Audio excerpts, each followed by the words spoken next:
नमस्कार, देवभूमि चैनल में आपका स्वागत है। आइए आरंभ करते हैं कार्तिक मास महात्म्य का 26वां अध्याय।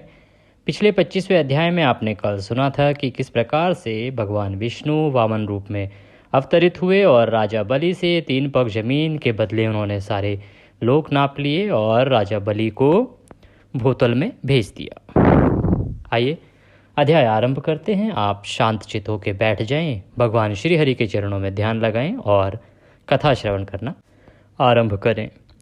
सूत जी बोलते हैं कि भगीरथ के वर्ण में सुदामा नाम बलवान राजा था। उसका पुत्र मित्रसह नाम था। सौदाश वशिष्ठ जी के शाप से राक्षस हुआ, गंगा जल के प्रभाव से परम पद को प्राप्त हुआ। ऋषि बोले, सौदाश राजा वशिष्ठ द्वारा क्यों शापित हुआ? हे सूत, सब वृत्तांत कहो।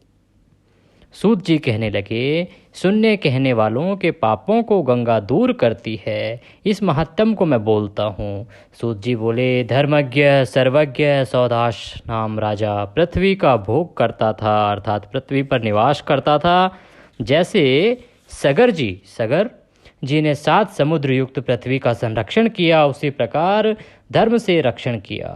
पूर्व ही पुत्र और पौत्र युक्त सब ऐश्वर्य युक्त 30,000 वर्ष पृथ्वी का भोग करता रहा। एक दिन मृगों का शिकार खेलने के वास्ते फौज समेत मंत्रियों से युक्त वन में गया।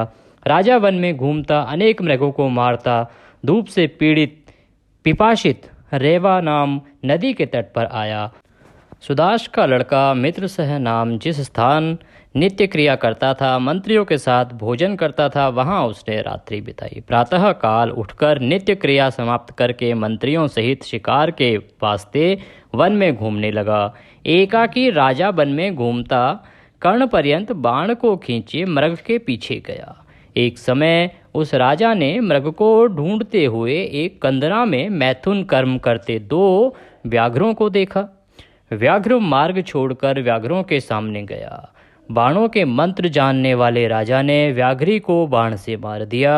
व्याघ्री राक्षसी रूप महाघोर शब्द वाली 30 योजन लंबी पड़ी। राक्षसी को गिरता देख वह व्याघ्र इसका बदला लेगा ऐसा बोल के अंतर ध्यान हो गया। भययुक्त राजा ने भी सब वृतांत मंत्री से कहकर अपनी पुरी को लौट गया। संपूर्ण अलंकार युक्त राजा धर्म से युक्त पृथ्वी का रक्षण करने लगा। बहुत दिन बीते। परम आनंदित राजा ने वशिष्ठ आदि मुनियों द्वारा अश्वमेघ यज्ञ को आरंभ किया। वहाँ वशिष्ठ जी महाराज ब्रह्मादि देवताओं को यथाविधि हवि देकर यज्ञ समाप्त करके स्नान करने के लिए निकले। इतने में राजा से बाधित वह राक्षस क्रुद्ध होकर राजा से बदला लेने के लिए आया। मैथुन करते समय स्त्री को मारा। उस दुख से कुपित राक्षस राजा के गुरु वशिष्ठ जी जब स्नान करने के लिए गए, तब वशिष्ठ जी का रूप धारण कर राजा से बोला, हमारे भोजन के वास्ते मांस मंगवाइए, मांस बनवाइए, हम खाएंगे।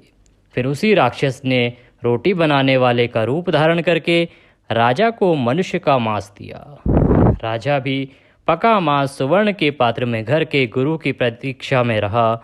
सौदाश राजा ने नम्रता युक्त सुवर्ण पात्र में स्थित मांस को आए हुए गुरु जी के अर्थ आदर पूर्वक दिया। वशिष्ठ जी मनुष्य का मांस देखकर सोचने लगे, यह क्या है? विस्मित हो समाधि द्वारा मनुष्य मांस जान लिया। उन्होंने भगवान का ध्यान किया और अपनी शक्तियों से उन्होंने जान लिया कि ये तो मनुष्य का मांस है। उन्होंने राजा की दुश्शीलता जानी कि राजा ने हमको यह मांस दिया है।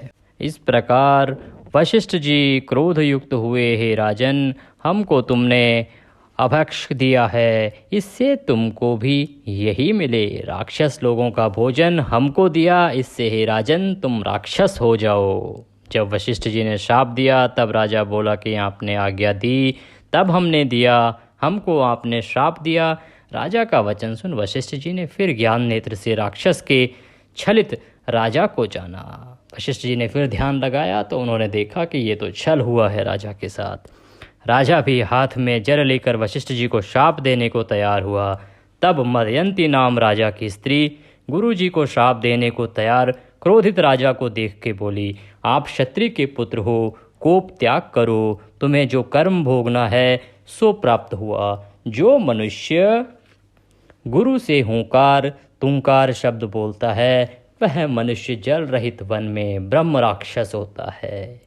शास्त्रों में यह निश्चय है, इंद्रिय और क्रोध जीतने वाला, गुरु की सेवा करने वाला ब्रह्मा के स्थान को जाता है। स्त्री का वचन सुन के मित्र सह नाम राजा ने कोप को त्याग दिया, क्रोध को त्याग दिया। स्त्री को सराह कर अपने मन में विचार किया, मैं जल कहाँ छोड़ूं? वह जल जहाँ पड़ेगा वह भस्म होगा।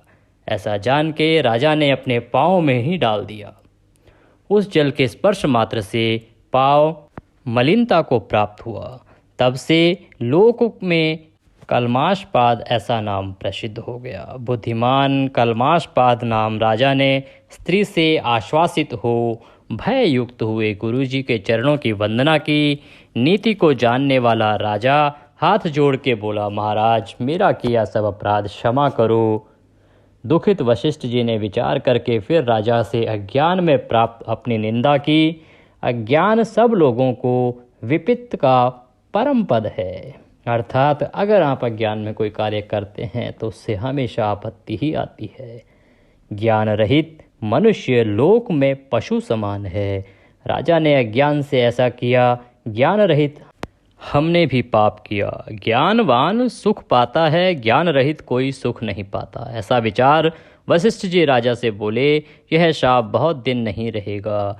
गंगा जल के बूंद के प्रभाव से राक्षसी देह छोड़ पूर्व समान देह पाए इस पृथ्वी को भोगोगे। गंगा जल के प्रभाव से प्राप्त ज्ञान से पाप नष्ट होकर विष्णु जी की सेवा में प्राप्त होकर परम शांति को प्राप्त होगे।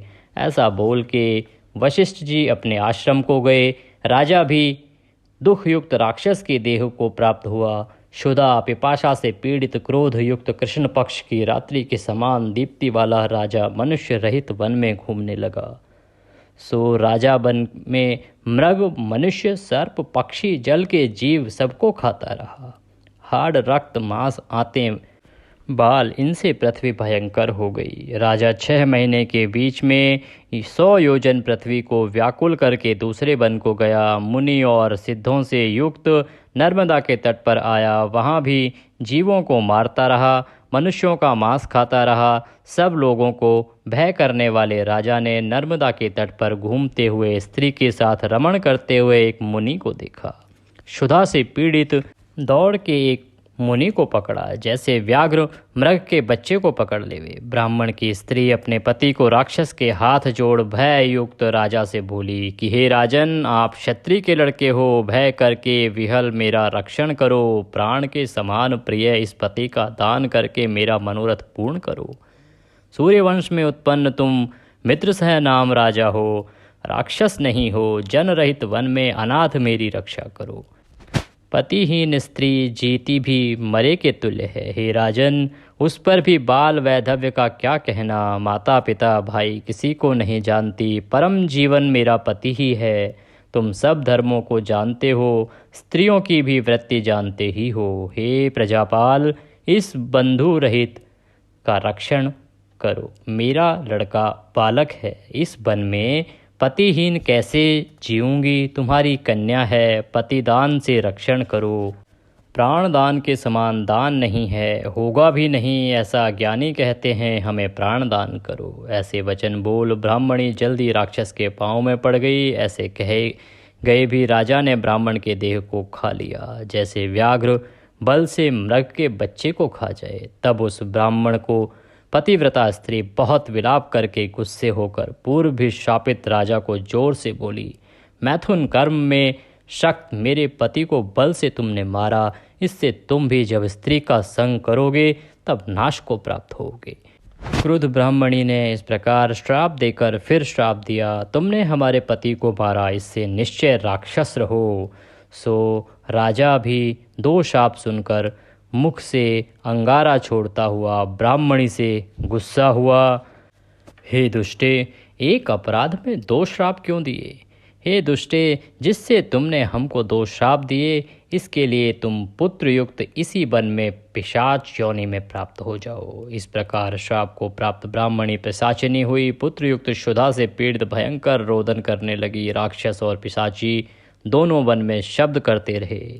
कुछ काल में राक्षसों से सेवित नर्मदा के तट में वट के नीचे गए। वहाँ वट का रहने वाला एक ब्राह्मण राक्षस था, जिसने गुरु को गुस्सा करके राक्षस का रूप पाया था। वह बहुत दुख युक्त लोक का विरोधी था। वह ब्रह्म राक्षस पिशाच पिशाचनी को देख क्रोध से बोला, मेरा रूप धारण किए तुम दोनों क्यों आए हो? किस पाप से ऐसी दशा हुई है तुम्हारी? सो कहो। सौदाश नाम राजा ने उसका वचन सुन ब्राह्मणी और अपना सब वृत्तांत कहा। फिर ब्रह्म राक्षस से बोला, इति ही कार्तिक महात्म्य षड्विंशो अध्याय संपूर्ण। इसी के साथ कार्तिक महात्म्य का 26वां अध्याय यहाँ पे समाप्त होता है। अगला अध्याय जो हम कल सुनेंगे, इसमें आगे का वृत्तांत होगा कि किस प्रकार से उनको मुक्ति मिलती है। आशा करते हैं हमारे द्वारा सुनाया गया यह कार्तिक मास महात्म्य आपको पसंद आया होगा। अगर वीडियो अच्छा लगा हो तो इसे लाइक, शेयर और चैनल को अगर सब्सक्राइब नहीं किया है तो चैनल को सब्सक्राइब ज़रूर कर लें।